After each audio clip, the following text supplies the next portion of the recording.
cloud. All right, guys, welcome to another Oceanside chat, our virtual space to come together as a VSG family and talk startups. I've really enjoyed just like everybody that comes and spends time with us to teach us about their experience and share with us. Today, our guest is very special to me because she's a VSG alum, and I've got to spend so much time with her here at the garage and just really fall in love with her as a person. Her name is Greta. She spent the last 10 years working at the intersection of media, wellness, and tech with a youth focus. She's a VC-backed entrepreneur, so she knows how to get that shmoney. Also, she incorporates her empathic skills into her media roots, which is kind of what her product does. She is her product. She has a firm belief that innovation should serve our most human needs, and that mental health is the greatest challenge of our generation. And so it's a promising space to build in where tech meets well-being. We should all be kind of thinking about how, especially now in the world of generative AI, how can technology serve us as humans, and that's what we should be building for. Like I said, she's the co-founder of Blue Fever. If you guys don't know it, you must check it out. It provides a bridge between mental health for young people and the resources that can best support them. Blue Fever is backed by Amazon, Bumble, Serena Williams, and many more people. Greta, I'm going to let you take it away, and you can talk more about yourself. You can talk about yourself the whole day. I mean, honestly, that's why you're here. Tell us all about yourself and your talk. Take it. RC, that was the sweetest introduction. The feeling is mutual. I got the pleasure of spending about around 2 years, year and a half, 2 years in the garage, like in a physical office back before COVID, with RC the majority of the time. And she came in and really turned the space where we worked into like a total co-working collaborative office space. So that was like a huge transformation. It's like, I think of the VSG as like before RC, after RC, like with the physical space. I'm so happy to be here today. Thank you to everybody who showed up. There's like tons of people probably all eating lunch right now. Don't be afraid to eat lunch on camera. More faces I see, I enjoy, but I totally get it that people are walking around and eating and doing other stuff.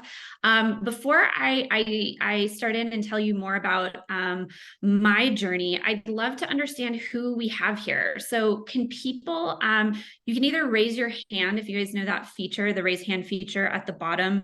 You can see reactions. If maybe people want to give, I'm a raise hand or an emoji of like how many founders are there on the call? Current founders, or like thinking about being a founder, aspiring founders. Okay, we've got some. I see some emojis. Just give me any kind of sign that you're out there. Thanks also, Lynn, for putting in the chat. Great. How many people currently are like USC affiliated? I mean, I know we're all somehow USC affiliated, but working at the university right now and are maybe doing research.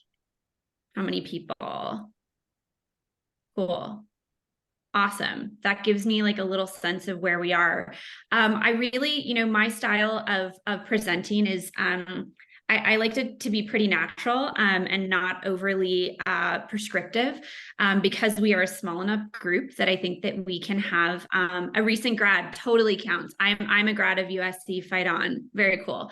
I like to get a sense of where everybody's at. And I want to make this useful to you. People always say that when you want advice or you want money, just like ask people about themselves and then they're just going to talk forever. I'm happy to tell you my story, but I also want to make sure that I'm helpful to you all on your journey in tech and starting something or in continuing on your path. So what I'll say is I'll kind of tell you how I became an entrepreneur, what my journey looked like. It's a bit untraditional. And then I'm going to stop at different points in time and kind of see if there are any thoughts, any questions. I will be checking the chat, but I will try to kind of do that in intervals. RC, if there's something that's pressing, feel free to just interrupt me and be like, hey, Greta, like, what about this? and then we'll kind of go from there. But that's my goal, is that you guys get value out of my story. I think that being a founder is one of the one of the hardest things you can do, because when you start a company, you really your company's growth, right, and success depends on your ability to grow as a leader and a human. So how far are you willing to take it? And that's, especially in the early days, that's how far your company will go. So I'll start with my background. Like RC mentioned, I've been in the youth digital health and wellness space for about 11 years now. I like 10 to 12, I don't know who can say when that fully started, but my background is not in the tech world. It's not in business. I actually, when I was in middle school and high school, I set out to be a performer. So I was classically trained in opera. I was doing musicals, and I thought that business was just like boring spreadsheets. I don't know if anybody else thought that, but I was like, not for me. Too much math, too much boring meetings. Oh, how wrong I was. Although there are a lot of spreadsheets. But I essentially said, I'm going to be a performer, and what better place to go, hone my craft than at USC. So I went to USC undergrad, and I got a degree in theater and broadcast journalism. When I was there, I studied abroad in London for 8 months, and I was at an acting conservatory. And so I was really hardcore, on this path. And I joke that my degree in theater can be thought of in one of two ways. It can either be my degree in empathy, which I think is really valuable in building products for humans today, because and running teams, because you're working with humans. And so having a baseline understanding of empathy and vulnerability are actually critical to making products people love, and making sure a group of people can go do something together. And then secondly, my degree in theater, I like to call my degree in pretend, right? Because in theater, you're pretending, you're creating characters, but in entrepreneurship, you are pretending your way to a new reality. You have an idea of what you want this future to look like, but it does not exist yet. And so it requires a lot of, it requires vision, it requires grit, it requires resilience, because the world might not be ready for what you're building, right? Because it's not fully formed on your end, and the world might not be quite there yet. And I think that it also takes a very clear why when you're a founder, of understanding what your why is. So my why for Blue Fever is, one that I discovered when I was actually pitching an angel investor one day. I was explaining, why I was building Blue Fever. And I said, I think I just always wanted a magical sister, big sister growing up, and I didn't have one. So I think that that's what I'm trying to build for young people today and everyone. And I just blurted it. And the investor said, he ended up investing, and he said, yeah, that makes a lot of sense. I think we all wanted that growing up. And I'm like, yeah, what if you could have that in a tech product where you have this ideal big sibling, or this ideal kind of older friend who still felt relatable and accessible, but could help you through all the different emotions and life events that you're going through. And so that was my why. And when things got tough, I would constantly go back to that why, think about what I needed growing up, what I didn't have, and then how I could offer that to others. So after USC, I set out to still perform, and I was doing some professional film and theater while I was in school. And about 2 to 3 months out of school, I was like, wow, my job as an actor is just auditioning. That's all I do. I just audition. And if I get to callbacks, that's a good sign. If you kind of get to the couple stages in, but at the end of the day, you don't have much control over if you get cast or not, right? You might be too tall, too thin, too blonde, too whatever. And I was like, I want more creative control over the projects that I do. So I started my first venture, which was not a tech company. It was actually a feature film that I made with 4 other recent USC grads. And so for that project, we started a production company, and we made this film over the course of 3.5 years. It was a documentary feature film about the adolescent obesity crisis. So I don't know, show of hands, do people remember all the documentaries that were coming out in 2011, 2012 that was like super size me, like Morgan Spurlock eating all the McDonald's, right? And like Fast Food Nation, and everyone, the Obamas were in office. Michelle Obama was talking about let's move. Like everyone was like obsessed with, yep. Everybody was obsessed with, America's obesity problem, but nobody was talking about it from the point of view of kids. And I thought, wow, this is so interesting because kids are our future, right? They're our future leaders, our future business owners. Like, why aren't we thinking about their health? And is it just physical health, or is it more holistic than that? Does our physical health have ripple effects on our mental health, on our, socialization, emotional health? So long story short, made that movie. I lived all across the country. I raised at the time I thought it was a lot of money, but it was like $280,000. So that was my first fundraising experience. And it was way harder to raise for a feature film than a startup, even though the numbers are really stacked against you if you are any kind of minority in the startup world. As I'm sure many of you know, women get 2% of all venture funding, and women of color far less than that. So it's a hard road to fundraise no matter what, if you fall into these groups, but we successfully raised that money. And then we distributed that film on Amazon and Netflix and Hulu, and, got written up in the Washington Post and People Magazine. And it was a success by all, I don't know, external measures, but, I didn't have a huge return on that film personally, because making a feature film, there isn't, the mechanics aren't really in place for the filmmaker to make a ton of money. And so I said, I want to do something, I learned a lot from this process. I basically learned how to create a product, bring it to market, something I'd never done on either front. And then I had, said, okay, well, what do I want to do next? I ended up making another feature film and kind of working in media, but I always had this like itch in the back of my head of like, well, what, a film you make, and then there has to be an end point, right? Like you have to finish it and it has to be done because audiences have to see it. But I wanted to iterate. I wanted something with a long tail. And so I thought, okay, what could that be? And at the same time, I had this really unique observation based on spending all this time in rural Mississippi and East LA and living all over the country with young people. And that is, I saw young people self-medicating with media. And now I think we all do it, right? Like they were on, the smartphone was really like popping off, right? Like people are on their computers. I don't know if the iPad had been released yet, but young people are just starting to self-medicate with all these different forms of media. And that, of course, has accelerated, from the pandemic. And I went, that's a really interesting space to build in. So like you have tech, you have media, and then you have this like almost, predetermined like effect that it will have on wellness if you spend that much time on it, because you're essentially developing a digital life. And so I said, well, media will always make tech relevant, and tech will make media scalable. And then there's wellness. So how can I work within this triangle? And that really motivated me to build the first versions of Blue Fever.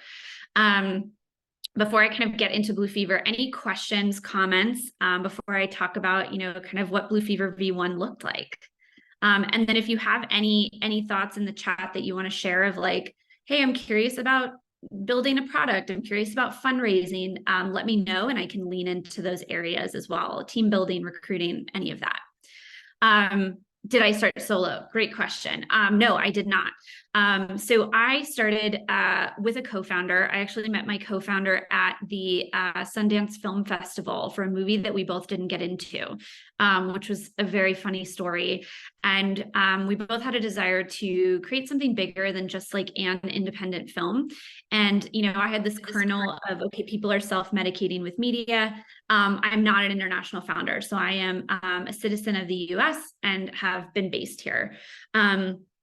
And graphic designers. Great. I'll cover that in a little bit. And so, we started the company originally in the media space.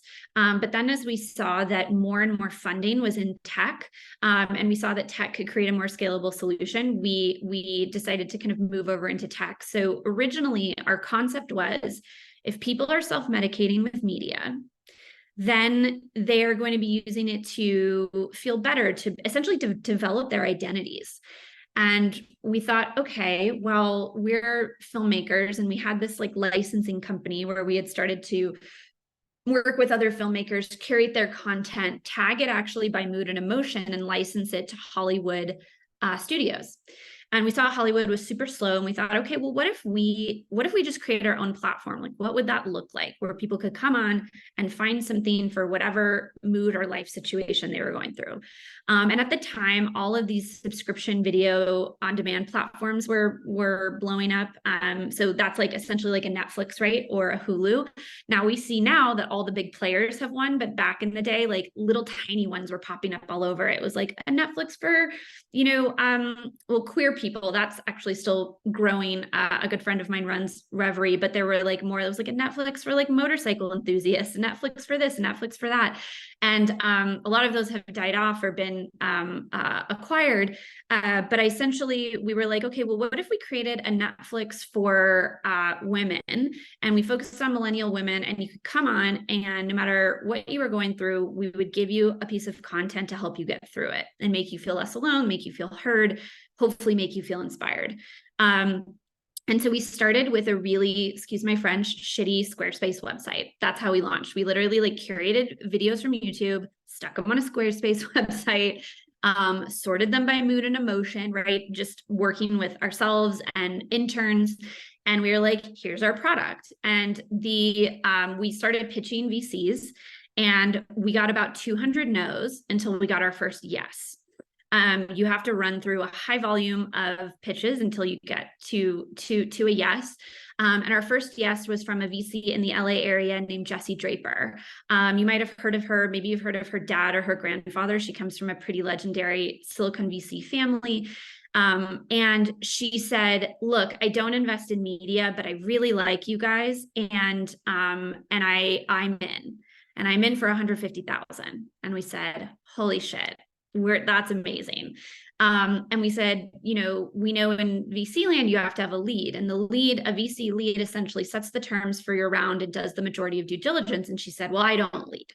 We said, okay. So we went around looking for more and more investors. We couldn't find a lead. She was making all these introductions, being really helpful. And finally we got on a call with her, and we said, Jessie, like, you don't lead rounds, but you're basically doing that now. Like, you should just get credit for what you're doing. Like, you want to lead our round? And she said, okay, fine. And then asked us a bunch of questions like, have you ever been in jail? Have you ever done it? And she's like, I just want to know who I'm getting in bed with here. We were like, no. And then she set the terms for our round, and we raised our first round. I think it was $400,000 or 300. I think it was like 400,000. And one of our investors that Jessie helped us get in touch with, which was like a critical point for us, or pivot point for us, was Techstars. And I'm sure many of you are familiar with Techstars. It's one of the largest accelerators in the world now, I believe. And then Techstars, we were the first Los Angeles class. And that was really the beginning of what would become, Blue Fever as we know it today. I'm looking in the chat really quickly. Yeah, there's a list of questions if you wanted to. Do you want to start tackling those? Yeah, curious about all topics which covered feasibility. What do you mean, Hassan, by feasibility? Feasibility of like your business to start it?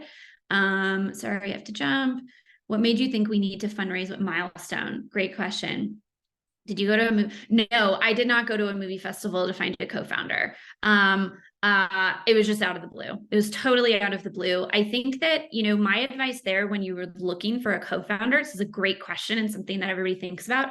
What I was doing by going to Sundance was saying, okay, this is an event that my industry, the media industry, says is like, the cream of the crop are here, right? Like the best films, the best filmmakers, producers, movers and shakers, people building digital platforms, because Sundance was starting to do more like digital awards programming. And I said, okay, if I'm just there and I'm going to parties and I'm meeting people and going to films, maybe I'll meet somebody who will be helpful in this pursuit that I had to create more of a long tail project and to transparently find, I was looking to work with another woman at the time because I had been the only woman on an all male team for my first film. And I had dealt with a lot of what would then, soon be called Me Too moments. And I was just like, I want to see what it's like working with a woman. And so I didn't go looking for her. What I will say about finding a co-founder is go to spaces that you think a co-founder, and you can, raise hands out loud. Totally great. Go to places where you think you might meet a co-founder. So tech meetups are great. Events like these are great, right? Check out people's LinkedIns. Put yourself in situations where you're going to collide and bump into people. I think in the online space today, right, everything is so formal, right? We jump from like Zoom to Zoom to Zoom. But if we were in person, right, before this, you all would be like grabbing a drink, getting some food. Hey, how are you? Hey, can you pass me a fork? What do you do? Right. And putting ourselves in more of those in-person situations, I think can be really helpful, or finding online spaces where people are cultivating that a bit more. And there are lots of meetups in LA. There's LA Tech Week. I know USC, Viterbi School of Engineering has a ton. VSG, the office has a ton. I think being on, RC's always curating tons of these events. Yeah, RC, go ahead. I also just want to add, especially for those underprivileged or underrepresented groups, there are so many really supportive groups for these kind of subsets, like for women founders or first-time founders or founders of color, the BIPOC group.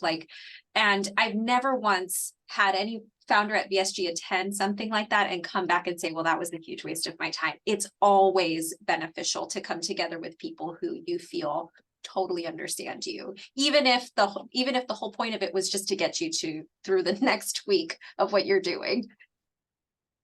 Yeah, totally. I agree. And using people like myself, right? Like I have been in the startup space for a while, and I actually on the side like coach startup founders and help coach on all of these topics, right? Like feasibility, how to find a co-founder, or if you've already started a business, like how do you fundraise, how do you build a team, all that kind of stuff. So there's a lot of people that VSG has access to, but there are tons of events going on, and tons of different newsletters, and I can talk to RC afterwards about like curating some to send along afterwards. But that should answer the kind of high level question of how did you find a co-founder. Graphic designers, I know somebody keeps asking this question. There is a great site. I can't remember what it was called, that I've recruited graphic designers from before, and I can follow up with you and find it, but I'm not going to go off right now and do it, but it's one of the top sites that I found really great graphic designers. Also, if you're looking for a product designer, I have an amazing studio that I've worked with, and they really help founders in the 0 to 1 stage, and are your product design partner, and they do graphic design too. Happy to give their name as well. So our CICS compiling a bunch of stuff for afterwards, but essentially, and I will get to the like what made you think that you kind of, what milestone did you reach to fundraise? So once we got into Techstars,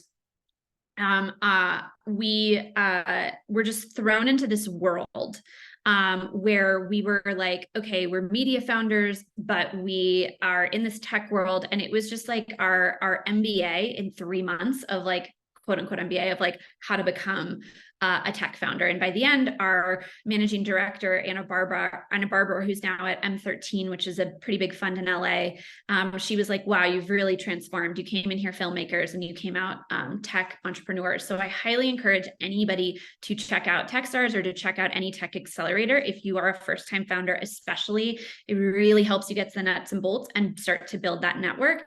And what I found most critical about that was the founder relationships that I built with the other founders in my cohort. You probably see that if you're, a company working, partner with VSG, it's like these other founder relationships are so critical because, and I once got in trouble. I was speaking at Google on a panel, and I was like, you just can't Google something. Sometimes you need to call your founder friend, and Google, the moderator was like, strike that. And I was like, oh my God, I'm so sorry. And then I spent the rest of the call or the rest of the panel being like, and we use Google Cloud for our cloud provider. But truly, like, your founders are going to be your lifeline, right? They know what you're going through.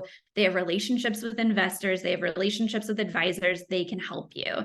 And a lot of my relationships at VSG, I still continue to this day. I'm really close with RC, Nick and Julian and James, and it just keeping those people close by, I think, is one of the most important parts of the founder journey that people don't talk about is like, what is that emotional support? Because things are going to get really hard. And I know a lot of times we want to talk about, well, what does it take to raise a pre-seed round, or what is that milestone? But I think what's not talked about enough is like, what kind of tools do you need to have in your tool belt to weather the storms that you're going to inevitably face, whether it's a product pivot, whether it's letting go of a co-founder. We actually had a member of our team unexpectedly die when we were at VSG offices.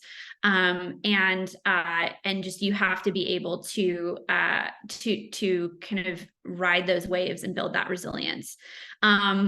What do you think got you into Techstars? Yeah, so Techstars has changed a bit since I was a founder, like in their program. But once you're part of Techstars, you're part of Techstars for life, part of their network. So you could never build another company again, or you could be a serial founder. What I think is so cool about that is it makes their vetting process not around your idea. It makes their vetting process about you as a founder. They're like, do we believe this person is passionate enough, is gritty enough, is resilient enough to be able to come into Techstars, take advantage of all that we offer, and kind of get to the other side of like the problem that they're coming in with. So it's not uncommon at Techstars that a founder comes in pitching a company, and then they end demo day having a completely entirely new idea, which is something that happened to Blue Fever. We came in pitching, which is a great segue. We came in pitching this Netflix for millennial women. We had this shitty Squarespace site. And in Techstars, people were like, you just need to grow it. You need to grow it. And we said, okay. How should we grow? Well, we did some email campaigns. We signed up for this product called EZ texting, and we started sending out text message blasts if we had people's phone numbers. And the most fascinating thing happened that changed the course of their companies and my life as an entrepreneur is people started writing back to our text messages. We intended it to be just push, right? Like an email, like you usually don't respond to these emails that you get, newsletters or whatnot. And people wrote back, when we'd say, hey, check out this piece of content if you're feeling X or Y. And people wrote back and they're like, how did you know?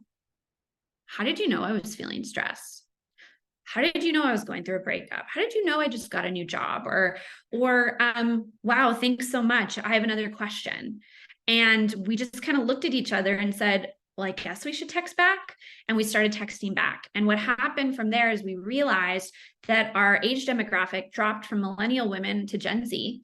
Those were the people who wanted to be with us on text message. And in the first month, we grew our users from, basically zero, because none of the people who were on the email newsletter, it was like 1,500 stuck around, from 0 to 10,000 in 1 month. And we just had lightning in a bottle. And we were like, okay, people want to engage with us over text message, and they want to be served some kind of resource. At the time, it was like videos, right, that could help them get through this moment and give them emotional support. And so we were manually texting back. We were up to like 2 a.m. We were trying to figure out, okay, what is this thing that people actually want? What have we built, not built? And by the end of demo day, we were pitching a text message company where we had created this persona who was texting you. And then we grew to 20,000 users and 30,000. And by the time we hit around 30,000, we were like, ugh, we really need to automate this. We need to make sure that like someone else can reply, because we can't always reply in the moment as humans, right? Especially as a team of 2 founders. And I think we had 1 employee and like a bunch of interns. But what was really amazing about that experience is I got to text directly with my end user, with thousands of them. I got to understand like, what was their motivation? What were they going through? What did they love about Blue? What didn't they? And so it gave me this direct line to do a ton of user research, just by the nature of what the product was. And then, be able to kind of build out this initial Hey Blue SMS product where we had a personality, this digital big sibling Blue, who text messaged with you and curated content based on mood, emotion, and life experience. I want to go back to, are you familiar with the Founder Institute?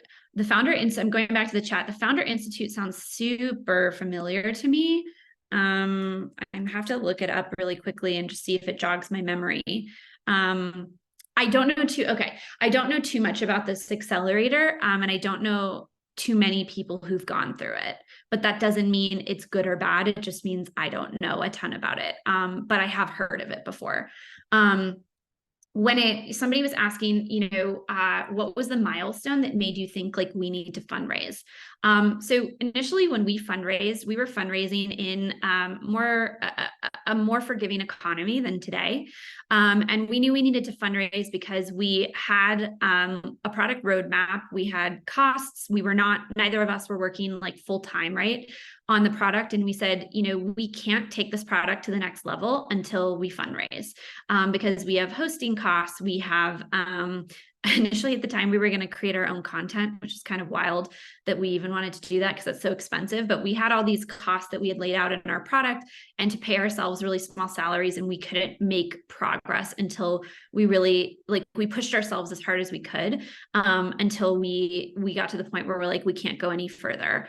And I think that with most founders, what I would recommend, in general, but then with a caveat towards today and today's market, is that whenever you are fundraising, whether it's your first round, second, third, whatever, you're essentially saying, look, I have hit this milestone, and I have been able, we'll talk about for the first round, that I have been able to bootstrap to get to here. And I have, and I'm actually, RC, can I share my screen? Is that okay? You should be able to. Okay, cool. Let me see if I can pull this up. Market fit, Brian. There's this great graphic that I love that I wish I had found sooner. And essentially, have people heard of the term product market fit? People heard of that before? Yes. Okay. So product market fit, it's like very elusive. I love how Brian Balfour breaks it down, that he talks about product market fit looking like, well, we'll just go right here, even though there's like a play button. Product market fit is, you need to go to all four sides of the square. So the first thing you're trying to validate with the first round is market product fit. So do I have a market, and this gets Hassan to your question, do I have a market that is big enough that wants a product like our product, right? And that is like the first step. And if you can say, hey, we have a market that is, X billion of dollars or X hundred of million of dollars, and we have tested, right, in the early days, we have tested an MVP of our product, and we are seeing these results. That is enough typically, right? And here's how we're going to monetize is what you need now in this market of like, and here's how that makes revenue, either already kind of initial dollars in, and how you are going to build that out over time with their money. Or like, hey, like, we haven't made any money yet, but we know when we turn this on, right, and we have financing to do so, that we're going to be able to make this amount of money. But you really want to look at market product fit. So how does your market need this product, and is your market big enough? Then the next step of product market fit is product channel fit. So do you have a channel to acquire your users? And on average, people are like, oh, we got to diversify channels. Like, you really only have one. There's going to be one main channel in your early days. Then you have to have channel model fit, which is the way that you're acquiring your users. Does it work for the model the revenue model that you're setting up? So for example, if you are a pure social network and you are doing advertising, then you need to have as many people coming on your platform as possible, but you probably don't have a large budget to acquire them. So you need viral growth. You need people to be sharing with their friends. And that would be the channel, right, that you grow is word of mouth, for example. Or if you have a subscription model, right? And let's say it's like Airbnb, and it's not subscription, but it's like when I come on, the average amount I spend is $500 every time I use Airbnb. So when they acquire their user, right, a new user, they bake in, maybe it takes, $100 to acquire a new user, but I make 500 off of them, right? So that you get it like a margin there. And then you have model market fit, which does your model work for the market, right, that you are trying to reach. So if you're trying to reach teenagers and you're like, oh, it's $500 subscription a month, like probably not going to work because your end demographic doesn't have that kind of cash, right? As opposed to maybe another demo. But the milestones that your company needs to hit are going to be unique to your product and your business solution.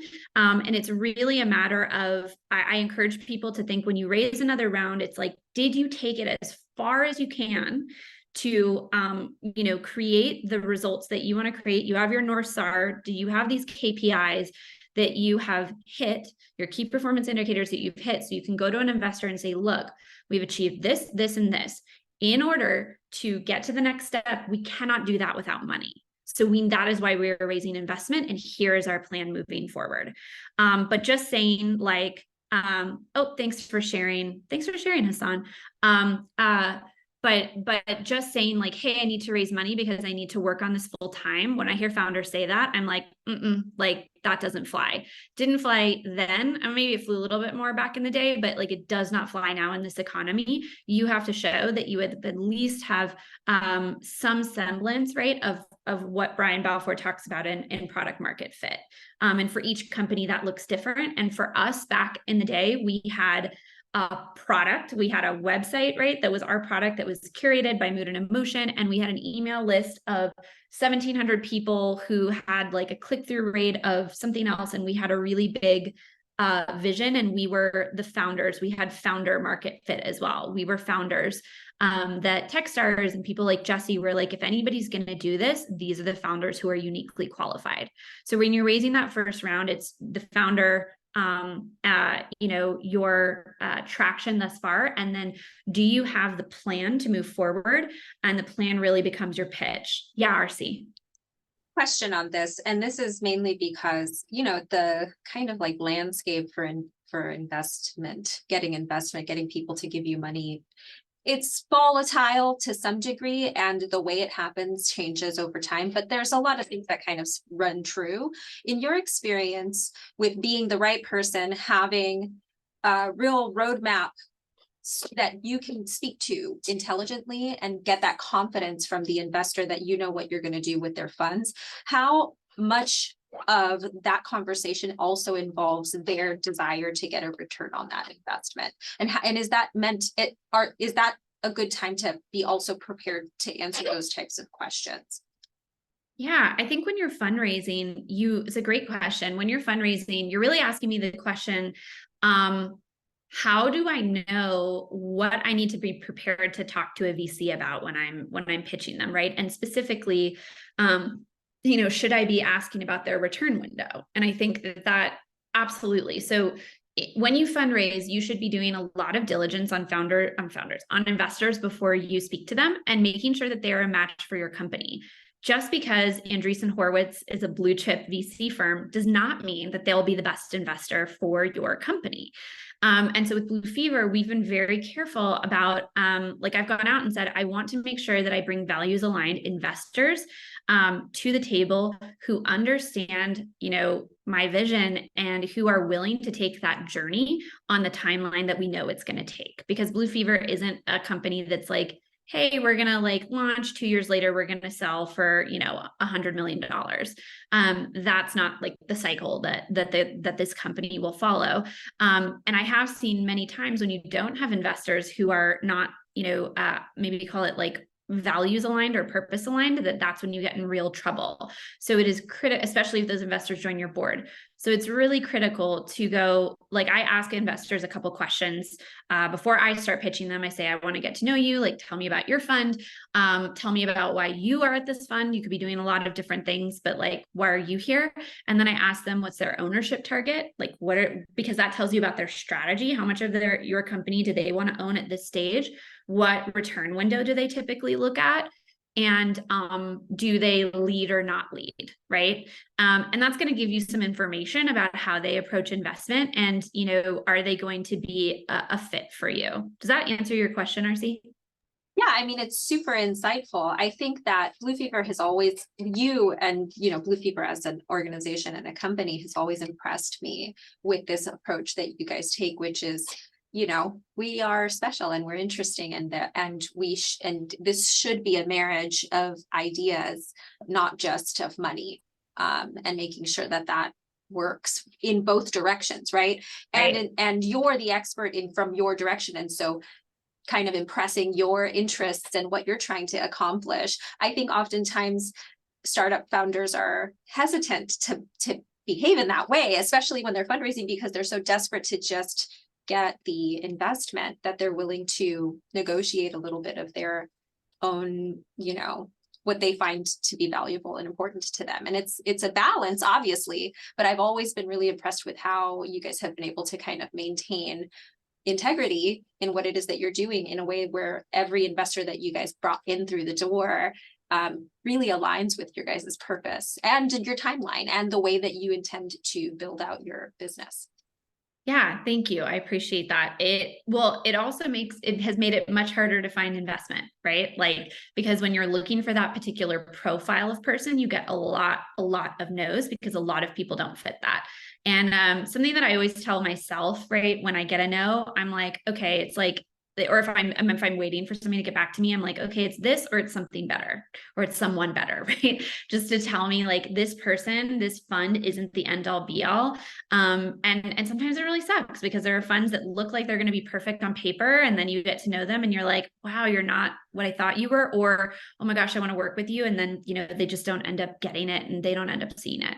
I know we have limited time left, so I'm going to quickly go through. I mean, there's lots of stuff that happened along the way, but I'll quickly share that, you know, we launched this SMS platform. We grew it to, you know, 400,000 users. And we saw that we were not going to be able to maintain the trust of our users and be able to monetize. We also saw that SMS was a really limited user experience and that users were asking more from us and we just couldn't do more within the confines of SMS. And so we decided to pivot to an app. We made that decision after going out to fundraise and then like, I think failing. And we were like, okay, wait, we're not fundraising. We need to like actually get our stuff together and have a vision on a product, right, that is going to allow us to do what we want to do. So we partnered with an incredible design studio called Polyform Studios, and we took all of the insights and the learnings from our app, from our SMS product, and we said, okay, these are the foundational pillars of our app, and we are going to build this app. And it is going to be this, combination of a mental health companion and a community well-being space for Gen Z, where they can come in, express themselves, get social support, but also be guided to resources that are beneficial to their well-being journey. And we launched the first version of that app in 2021. And the app is still live today, but a lot of stuff has happened since then, which I'm happy to kind of dive into to different kind of pieces, depending on what people have questions around, whether it's more fundraising or team building or co-founder stuff or anything else. But that we now, with the rise of AI technology, generative AI technology, and LLMs being available, we're almost going back to our roots. And we have such an unfair advantage because we know how young people want to interact with AI agents. We now have the data, like millions and millions of pieces of user-generated content from our app that can then fuel our model. And so we've just been plugging and chugging there. And that's been a really kind of fun loop back to our original DNA. So I'll say, like, I assumed when we pivoted to the app, I'm like, we're never going to use this stuff again. Like, we'll never use it. And now I'm going back and I'm looking at all of our documentation and I'm like, oh my gosh, this is going to help us build our vector database, right? This is going to help us do this. So I'll say that if you pivot, make sure to document everything in product, but especially if you pivot, know that you never know when you're going to go back and use it. I skipped over a lot there, but is there anything that people really want to chat about? And feel free to unmute yourself. And even if people have like questions of like, hey, I'm in this particular situation, I'm struggling with this problem, like feel free to shout them out, because I bet you anything, even if you feel like you're the only one with this problem, you're probably not. And also everybody's problems are specific, but they're not unique, right? They usually map back to stuff that we're all dealing with.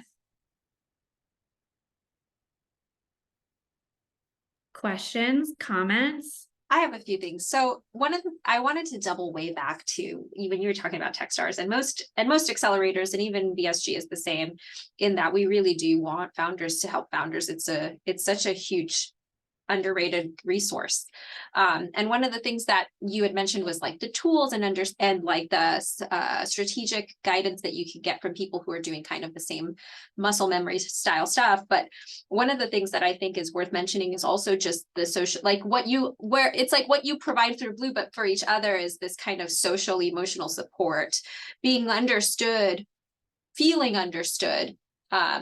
Is so important for founders, I feel, just to be able to get through early stage, because there's just so much pushback that you're getting. I mean, and it's not just from, like, for instance, investors or people who don't understand your product, but also I think from family or your, even your own self, like your inner saboteur, right? And so just to have people around you saying like, no, that's like normal. Like, I feel that too is hugely valuable.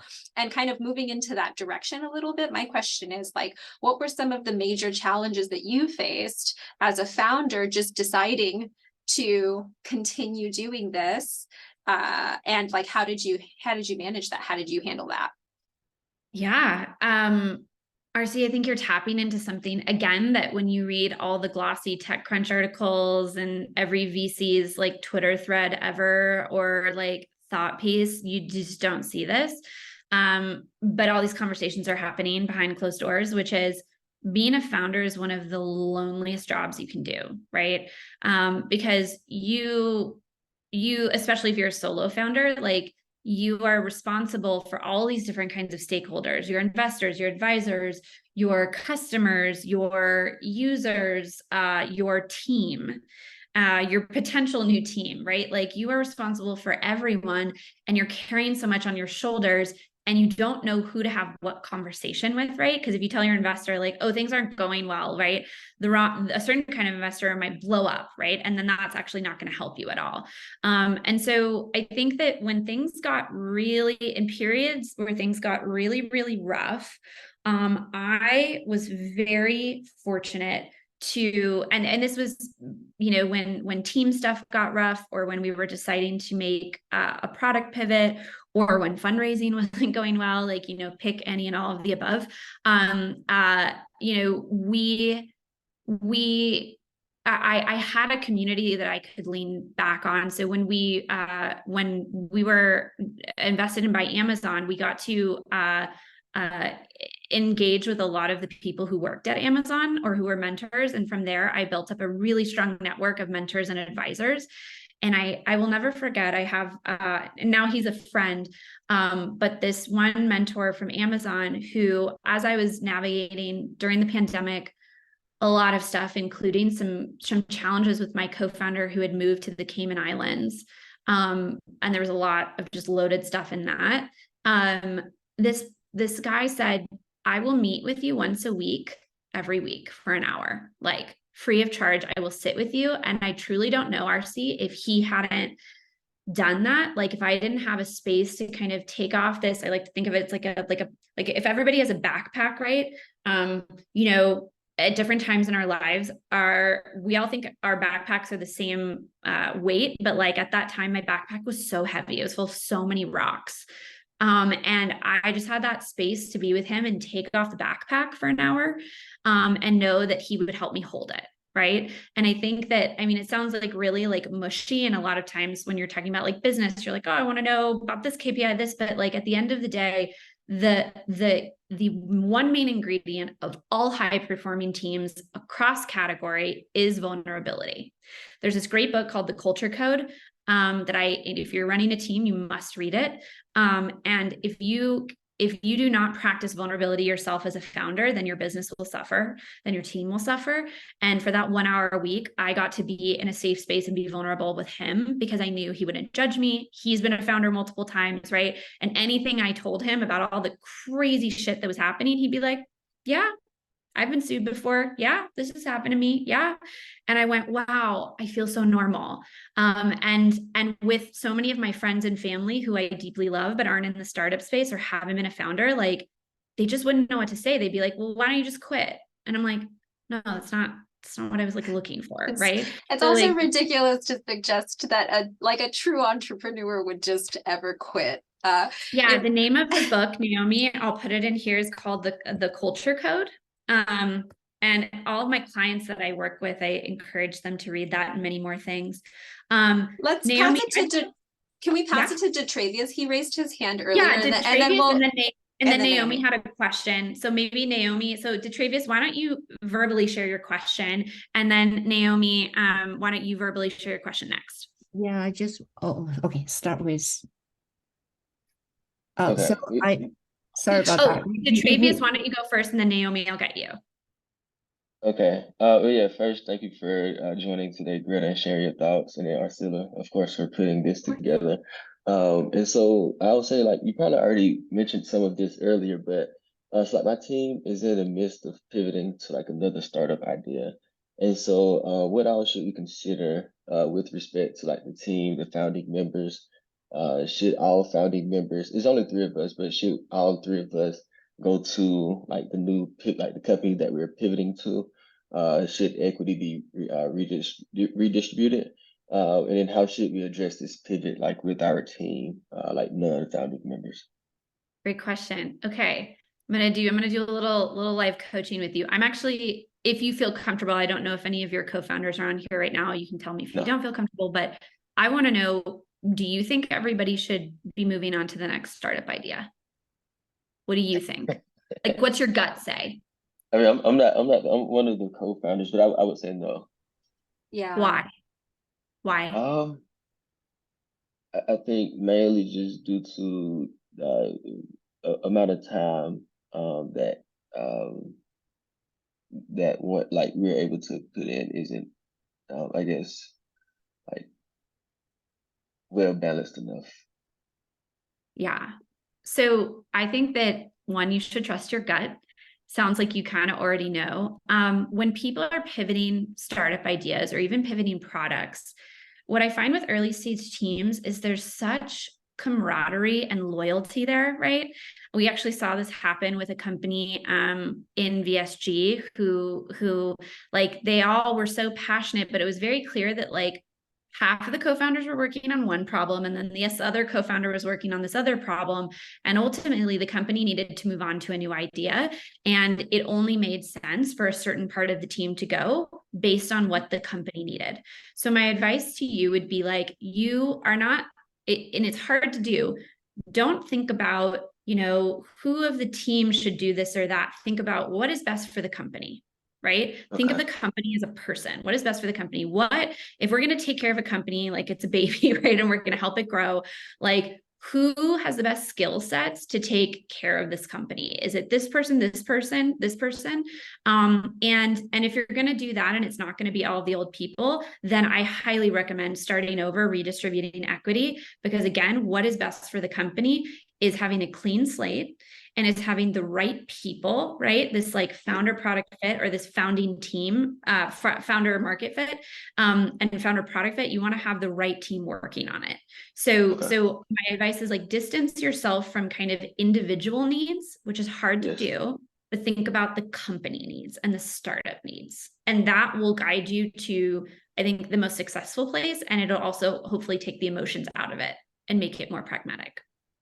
Okay, I see. And I guess with the time that everyone is able to put in, like, mean that is not, I mean, Well, it's you know, yeah. So does the startup need people putting in more time, right? Like if okay, we have two back-end developers and one can only work, you know, 2 hours a week and one can work 20, right? right. Like, you know, I mean, there's a lot of other factors that go into it, but I think time in matters. When you're distributing equity, right, you can also have, I highly recommend having equity vest. So if somebody, you know, is putting in more time up front, they should be vesting more equity, right? Okay. As opposed to, somebody who isn't, maybe they vest, you know, less equity over a period of time. And so you can maneuver that with option grants. Okay, I see. Okay, yeah, this helps. Yeah, I'll thank you. I'll also add that vesting allows founders to really kind of put their work where their mouth is, right? So depending on what your metrics are and what the business needs, kind of like what Greta is saying, if it needs time, then those discussions should be upfront, and that time should be spelled out in that vesting schedule, right? So that at 100%. any point, wherever you are in that journey, you don't have to it doesn't have to be an emotional conversation. It could be a very clear conversation about the indication on whether or not people are meeting the expectations set at the beginning, you know? And I always encourage founders to lean on things like vesting schedules, and like upfront expectations, so that you guys don't have kind of challenging emotional, it'll always be emotional, but you can remove a little bit of that. In the way that you can vest. align.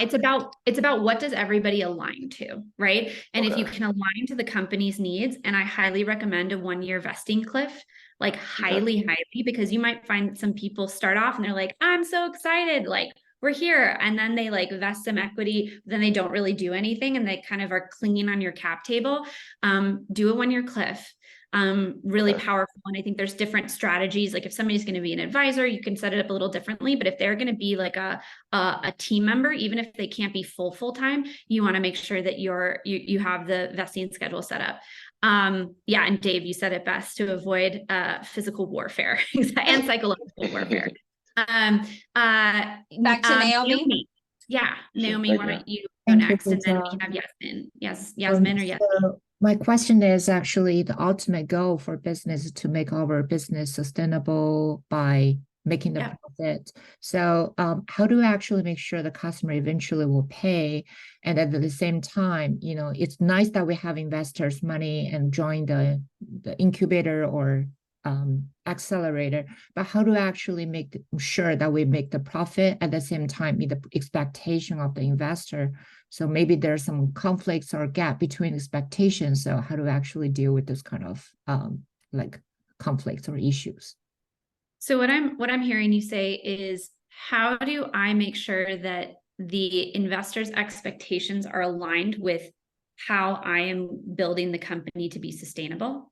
Or maybe, you know, for the year after the injection of the invest, that we probably cannot make the profit, meet the expectation of the investor, how to actually convince them to continue to believe in us, or just keep, you know, investing. Well, my first question is, what expectations did you set up with them? So first of all, are you speaking because you have raised money, or you're thinking about this because you are going to raise money? I'm thinking about actually my the ads business usually. So the one quota from the investor is to meet the number of the users online. Okay. Yeah. On the other hand, is do those kind of active users pay for us, and to actually make enough money to get back to the investor as return. Right. But you're asking essentially like, okay, well, what if we don't think we're going to be profitable, for example, by the end of the year? How do I communicate that? Yeah. Right. So this is really not, this is about habits, and this is about relationship building. So when you first take investment from your investor, right? You've pitched them your vision, you've pitched them the plan. And I think every investor who's an early stage investor knows that nothing ever fully goes to plan. So the key is, do you have a very clear communication architecture set up with your investors that is keeping them in the loop of what is going well and what is not going well, so that nothing is a surprise? Because the worst thing you can do is kind of hide in a corner and have things, you're not hitting revenue goals, you're not going to hit them, and then like send them an email, right, when you need more money or you need their support, and be like, hey, actually, we're not going to hit it. Because then they're going to be like, well, why didn't you talk to me earlier?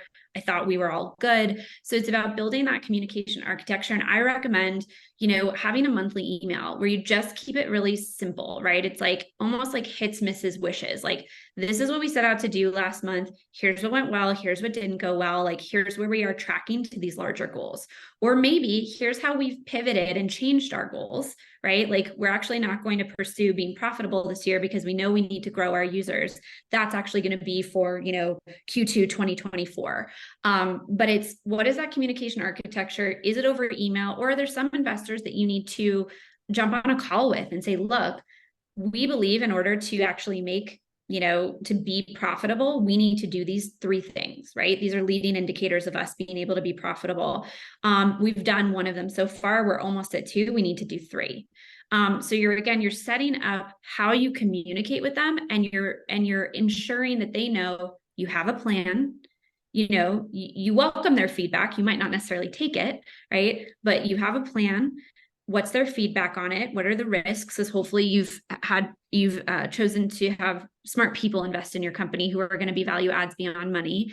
And then how you're going to manage that moving forward. So if it goes well, great, we don't need to worry about it. But if it doesn't, here's like my backup plan, and here's how I'm thinking about it.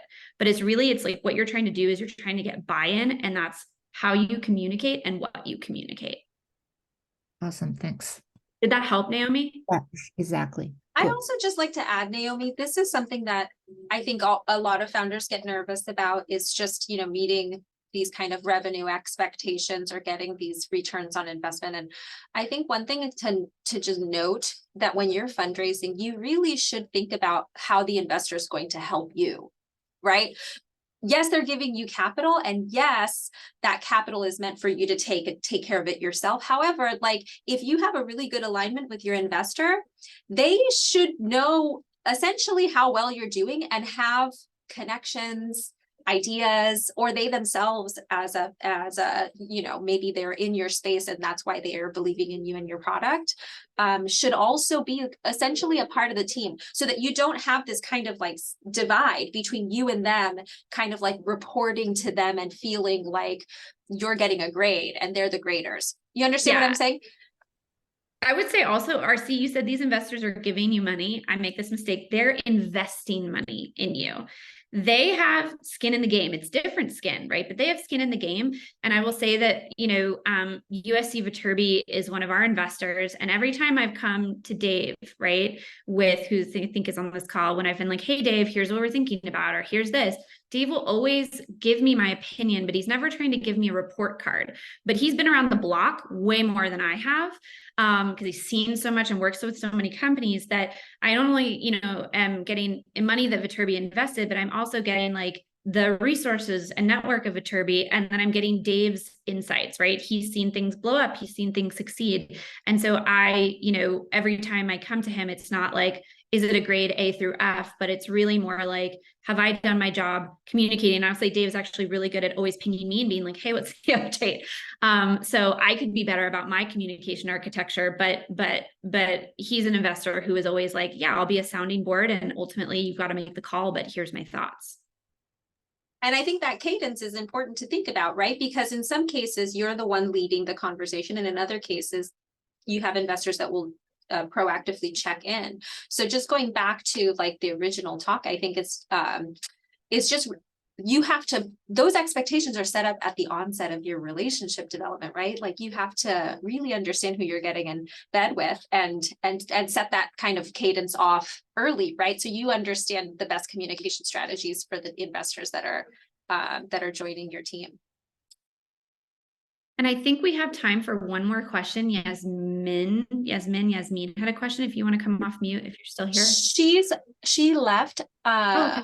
Yeah. I don't know what her question was. What was it?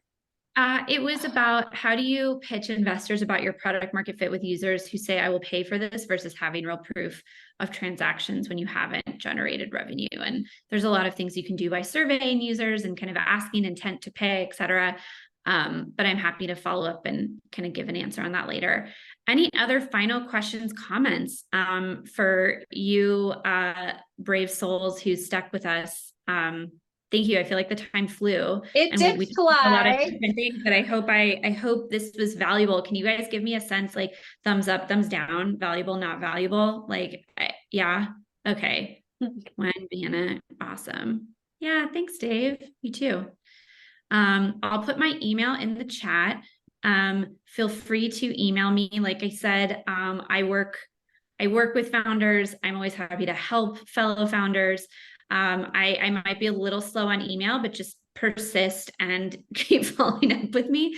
And I promise I will get back to you. And and then RC, if there's any other things that we want to compile so that people have have some of these resources, like happy to help you do that. And thanks for having me. It's so Yeah, fun to be. Such a pleasure. It's always a pleasure with Greta. Yeah, I need to come back in the office one of these days. Yeah, me, and Nick need to go have some happy hour conversations. I actually just met up with him and Julian last week. They come into the garage. So this is a little pitch for the garage open application. Deadline's October 1st.